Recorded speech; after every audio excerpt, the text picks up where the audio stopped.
Hai, jika anda atau orang tersayang mempunyai kateter urin di rumah, penjagaan yang betul amat penting untuk mencegah jangkitan dan memastikan keselesaan. Mari kita lihat langkah-langkah penting bersama-sama.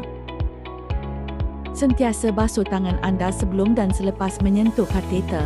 Cuci kawasan kemaluan dengan sabun lembut dan air sekurang-kurangnya 2 kali sehari.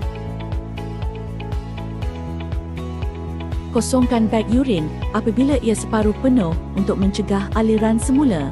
Buka injap saluran keluar di atas tandas atau bekas bersih dan pastikan hujungnya tidak menyentuh apa-apa untuk mengelakkan pencemaran. Untuk mencegah jangkitan, sentiasa letakkan beg urin lebih rendah daripada paras pundi kencing anda.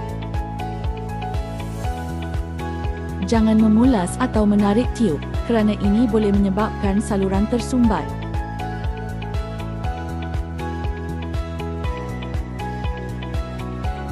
Hubungi doktor anda jika anda mengalami demam, sakit, air kencing berdarah, bau yang busuk atau tiada air kencing masuk ke dalam beg selama beberapa jam. Terima kasih kerana menonton.